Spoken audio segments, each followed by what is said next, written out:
Locsin versus Espino. Good fake there by JV Gayoso. Maganda yung fake na yun. Oo, at naging patient siya ron. Dati-rati pagbigay sa kanya sa Papap labas, kaagad. tira na kaagad. Na-technical foul po itong si Henry James dahil dire-diretso sa loob, Brado, at Hindi nag-report. hindi nag-report. At dagok na naman ito sa Ginebra San Miguel. Free throws ibibigay kay Andy de Guzman.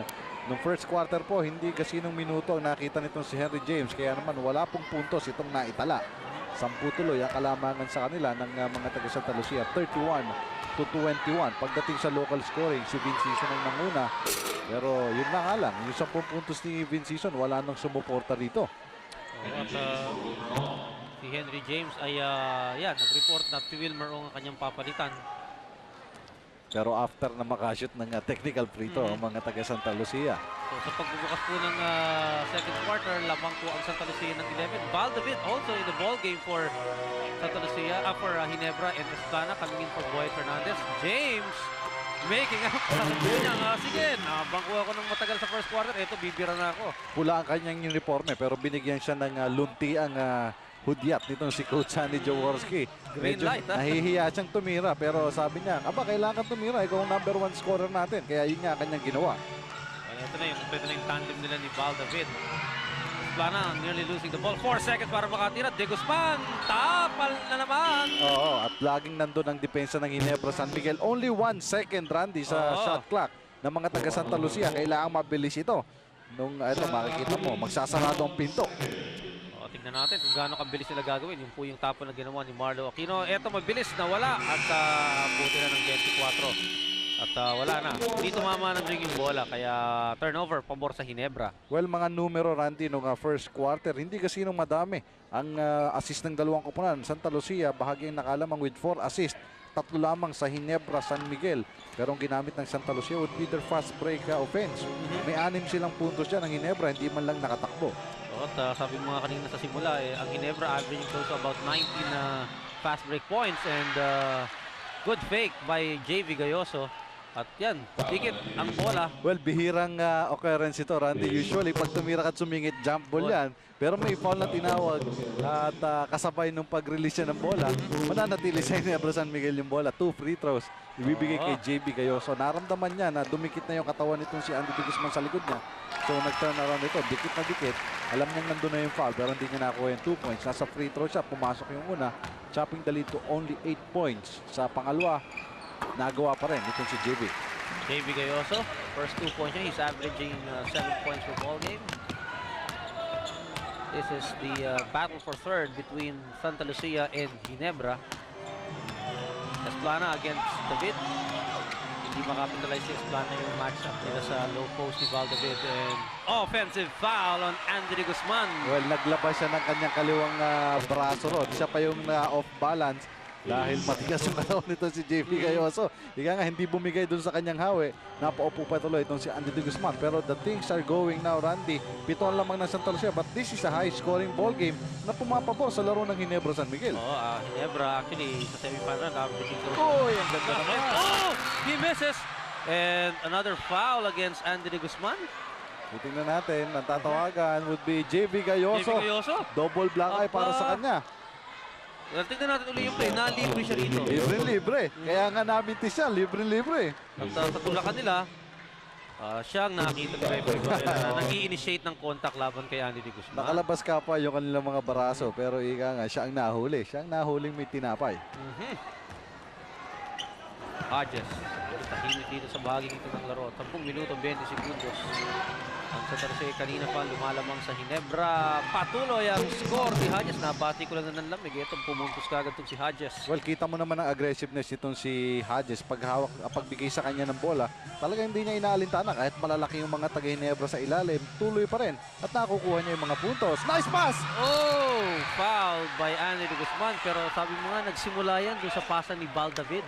And nag-gallant effort on the part of Andy de Guzman. Dire-diretso sa upuan. At alam niya, papalitan na siya ni Robin de Rosa. Pero tingnan niyo, yung huling split second pass, ititira na lang, ibinigay pa. Yes, at etong si Noli Locsin. Well, he didn't play a very good game at all nung laro nung linggo. Look at his numbers, 59% rado sa... At nung knockout game na yun, hindi pa rin natin maiwasang maalala, Oo, Randy. Mukhang Ginebra nakaramdam ng depensa ng Formula Shell. At Santa Lucia gusto mag-capitalize dun sa same tactic na yan. Pero ang Ginebra lumalapit na. Only an 8-point lead. David, paborting. Uy, ang lakas.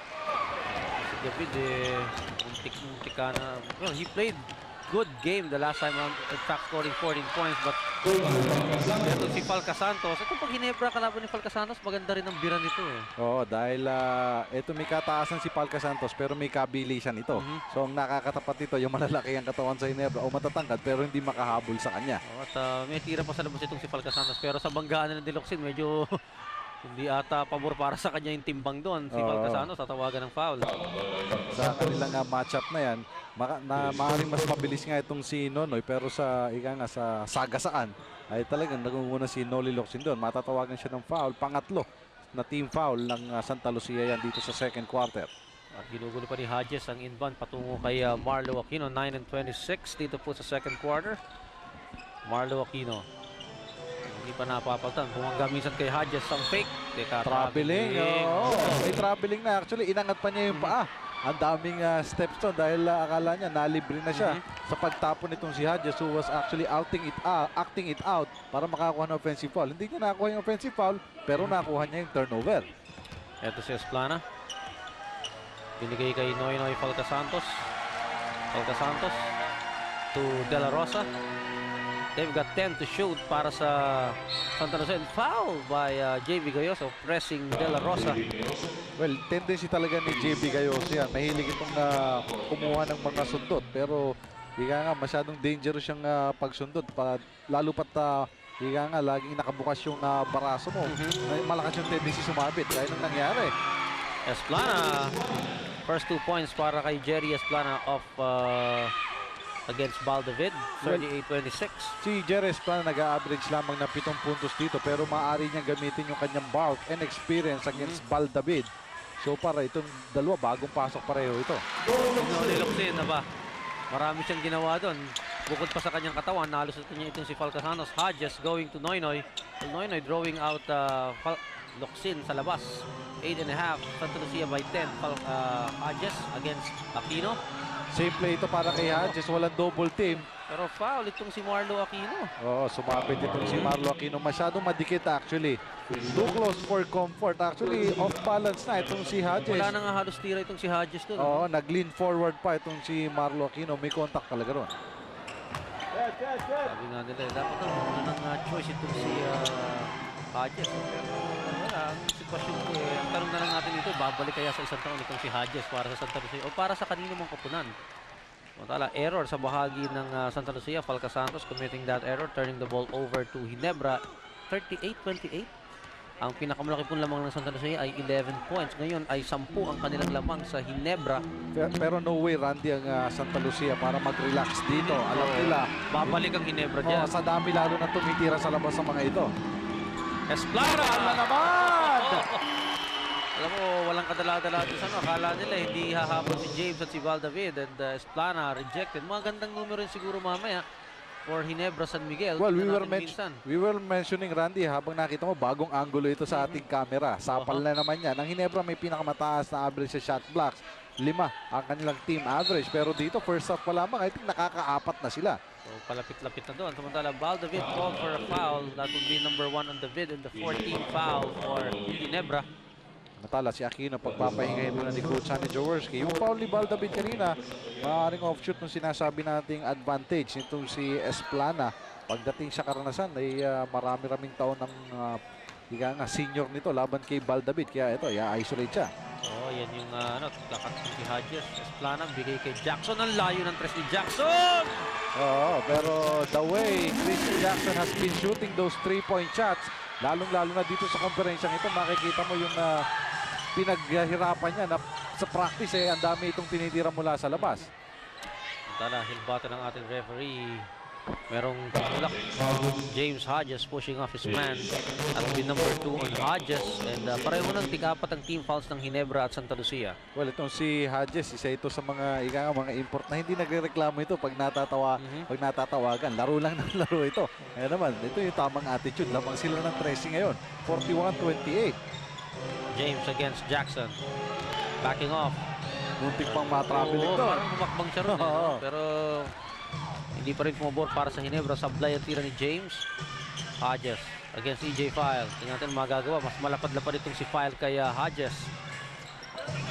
Jackson, may isang tres na yan. Yung pasa niya napunta sa Ginebra. Baldavid.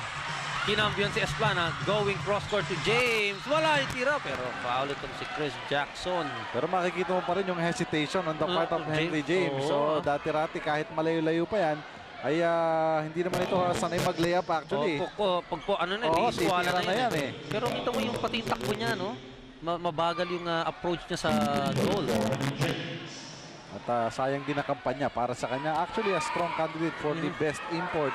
Pero ngayon, mukhang yung bentahe pumupunta kay Kenny Redfield dahil nasa final siya. Marami-raming laro at maraming puntos na rin.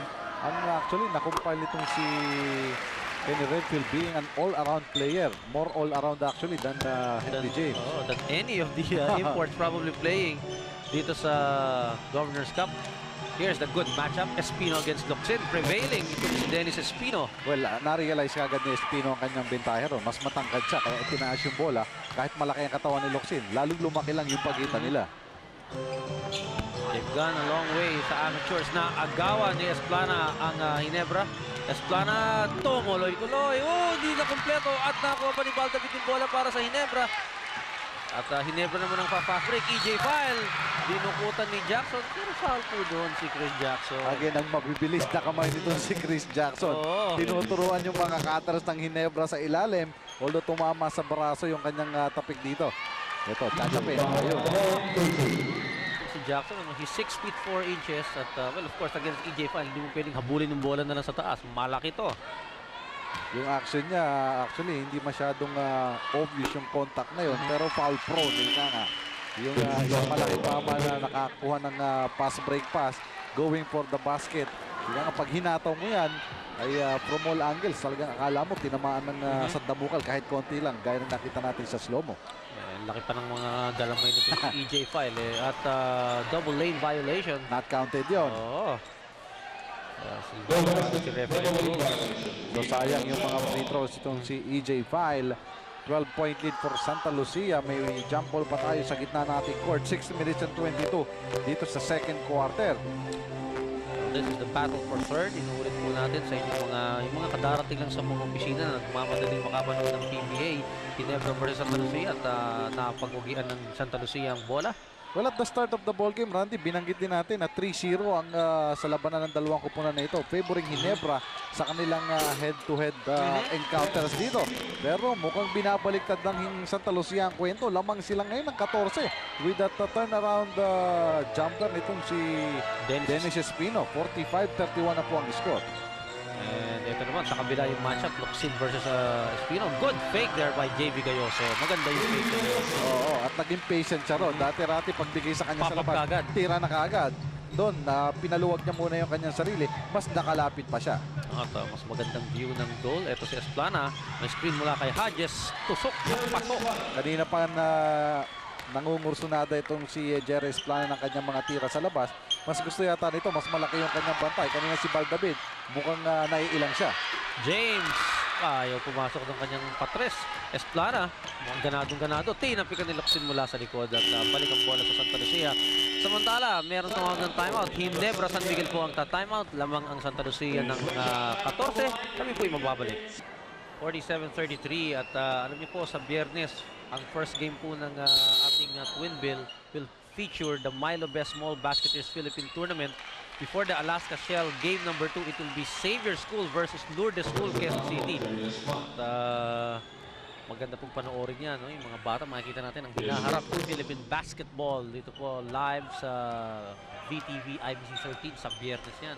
Oo, bago yung second game anong ating championship series, Randy. Matala, itong lumalayo itong Santa Lucia sapagkat yung mga baril ng Ginebra San Miguel mula sa labas, hindi pumapasok dito. At isang 3-point shot pa lang ang na-score nitong mga taga-Ginebra San Miguel. Kaya naman, malaki ang nami-miss nila rito. Lalo na itong si Henry James, hindi pa halos makascore. Only 4 points for their import. At malabya pa opensa ng Ginebra rito. Good! Kevin Gold, pero hindi nakapasok si Esplana. Takbo na naman ng Ginebra. 4 and 45. 14-point advantage. The pass inside to Wilmer Ong, read by Jerry Esplana. Medyo dangerous yung pasa na yun. Nang mabagal yung kakampi niya, si Wilmer Ong sapagkat samantala mabilis naman yung bantay mula sa likuran. Si Esplana nasundot. Although lumabas yung bola. Henry James. Naman ang pwesto. Ayaw pa rin. And Hodges tapping the ball to his side. Santa Lucia. Kuhang numero ng Ginebra dito po sa bahagi ito ng first half. Espino. Oh, yes. Basket count. At foul pa itong si JV Gayoso, sending Dennis Espino to the 4.5-meter line for the bonus shot. Well, yun ang pinagbayaran ng transition defense ng Ginebra. Mabagal ang pagbaba ni EJ File na iwanan yung kanyang tao.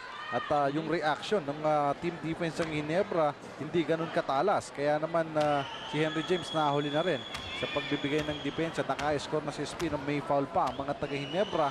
Pag na-shoot ito, malaki-laki, 17 ang kalamangan. At yun ang ginawa ni Espino, 50-33, 4 minutes and 24. Lumalayo ang Santa Lucia, Randy. At eto nga, inabagat ko sa Ginebra, yung mga baril nila mukhang bara-bara po ang baril ng Ginebra. Gayoso, quick on the gun. Mabagal, walang biradang mahusay. Esplana nasa gitna, pasa sa kanan. Espino, maganda yung angle niya, pero wala. EJ File going to Hizon. Takbo na naman. Run ka ng laro po natin. Hizon, dire-diretso. Hindi pumasok. Merong foul po siya sa 4.5-meter line. Well, tanging si Hizon lamang ang may aggressive eye para dito sa mga taga-Ginebra, San Miguel. Lahat ng mga kakampi niya talagang malamyang laro. Pero itong si Hizon, pagkapasok mo lang, sakit na agad. Pinaul nga lang siya pero may 2 free throws. 3 minutes and 57 ang natitira. Pero pinakamalaking lamang itong itinabak ng mga taga Santa Lucia. 17-point lead. Vinicius sa free throw line. Malakas pa. Yan, si Van Dolph. Yan po ay may interview natin sa ating halftime showtime. Sama po ang The Cherries. Pero mamaya, abangan nyo si Van Dolph. Kita nyo naman na mahilig sa basketball. Sa PBA in particular. Well, nandun siya sa likod ng bench ng Ginebra San Miguel, ano? Alam mo na kung saan ako Oo. At nung knockout game, nakita ko nito, nanonood din doon si Bandol dyan sa knockout game na yan. And obviously, doon sa nag-knockout, Ginebra lang yun nandito. Ang lamang po ay 16 para sa Santa Lucia. 3 minuto, 45 segundo. Esplana, magandang bitaw ni Jerry Esplana ngayon pong araw na ito. Well, kanina pa nga ginagamit ni Jerry Esplana yung mismatch sa mga backcourt players ng Ginebra. Si Baldavid kanina, ginagamit niya yung kanyang laki ng katawan. Ngayon namang si Hizon ang katapat niya, bilis ang ginagamit niya. 3-point attempt by Gayoso, won't go. Wilmer Ong, tignan natin, last touch si Ong. Bola ng Santa Lucia.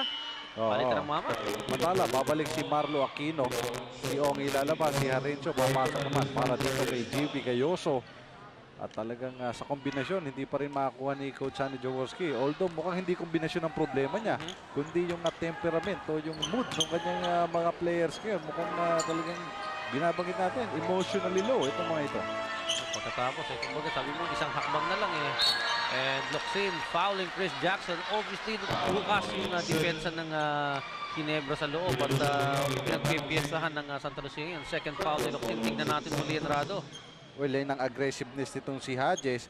At pero naloko niya itong mga depensa ng mga taga-Ginebra. Bigla niyang ipinasa dito sa mamang nasa free throw line ngayon. At ayun lang ang nagawang pampigil ni Noli Locsin. Ang magmano. Eksakto kumbaga sakto sa bumbunan, Coach Adonis Guerra. Well, this is the very same way na nilaro ng Ginebra San Miguel dun sa battle for third place nila with San Miguel Beer nung All-Filipino Conference kung saan ay sila ay natalo. Kaya natapos sila ng All-Filipino fourth place sila. Dahil galing sila sa isang sayang din na knockout match So yung panghihinayang nila nadadala sa susunod na game. In-accentuate actually nung kanilang mga kalaban. Parang pinipili sa kanila, parang lalo pa silang dinadown at dinedepensahan sila ng maigi. So nangunguna ngayon ng malayo-malayo itong mga taga Santa Lucia. Aquino still couldn't make it to fall against Chris Jackson in a jump ball between Marlo and Chris Jackson. 52 Santa Lucia, 34 Ginebra. We have a timeout.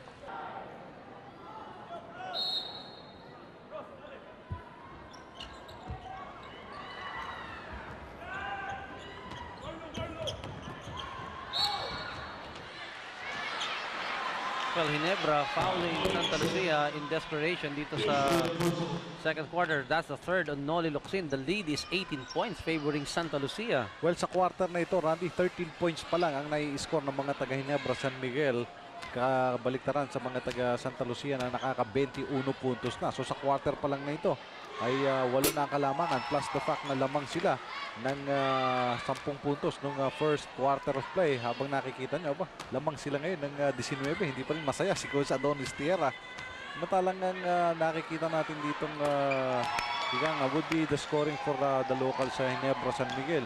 Pinakamataas na nilang na-score dito sa quarter nito ay 4 points. At si Gayoso yan na naka-4 sa quarter na ito. At itong si Henry James na nagdag din ng kanyang 4. Only 4 points dito lang sa quarter niya ito ni-score. Henry James spending most of his time right in the bench of Ginebra San Miguel. As you see that jumper by Pido Harencio. One fake. 2 points na naman para sa Santa Lucia. Again, talagang sinasamantala ng mga taga Santa Lucia. Mabilis ang kanilang laro. Yung transition defense ng Ginebra, hindi nila maitayo. Talagang lagi silang nahuhuli at nagugulat sila ng pagtakbo ng Santa Lucia. Hizon, tuloy-tuloy na si Vince. Hindi pa rin. Oh, yung mga araw na ganyan, talagang siguro hindi lang papapor si De La Rosa. Wow! 3-point shot mula kay De La Rosa. Well, 2 points 2 lamang. points lang. Nakaapak itong si Romy De La Rosa, but still, makikita mo yung fluidity sa opensa ng mga taga Santa Lucia. Relax na relax ang kanilang nilalaro dito. Kabaliktaran sa Ginebra San Miguel. Actually, yung mintis kanina ni Vincision, hindi mo siya masisisi. Siya na ang top scorer ng kanilang kupunan. At nanggigigil na siya dahil he realizes na siya na lamang ang nakaka-score. Kailangan magtira pa siya ng maraming baskets. There's a foul from behind, probably on Andy Guzman or Boyd Fernandez. 2 free throws for Vince Season. Boyd Fernandez called for that foul. Kapwa na sa penalty na ang dalawang kupunan. 8 foul para sa Santa Lucia yon. 7 na ang team foul sama ng Ginebra San Miguel. Si Vince Season na meron pong 11 puntos na sa first half of play. Only 1 point so far dito sa second quarter. Namintis pa niya kanyang unang free throw. Napapayo ko itong si Vince Season. Hindi siya makapaniwalang malapit malayo. Sumasablay siya sa tira dito. Finally, the second free throw coming in. Going in for Vince Season. Here's Ito na naman. Oh! Lahat nakatalikod for Ginebra San Miguel at sinasamantala ito ng matatalas sa mata ni Boyd Fernandez. Si Hodges mabilis naman bumaba. Hindi nila mapipigil ito ng isahan. 60-37, 23 na ito. At nilulubog sa lupa ng Realtors ang Ginebra sa putong ito. Battle for third. Po ang binabugit natin sa kahalagahan ng Toronto. Harencio. Wala. Offensive rebound by Noli Locsin. Passing it to EJ File for the easy slam in. Well, nasa harapan na si EJ File. Napaisip pa ito kung ilelea pa o idadunk niya. Buti na lamang na nahuli na rin ang depensa ng mga taga Santa Lucia. So naibigay yung 2 puntos sa Ginebra. But still, it's a 21-point lead for the Realtors. May screen si Jackson para kay Andy Guzman. Jackson, he can pop from 3-point country.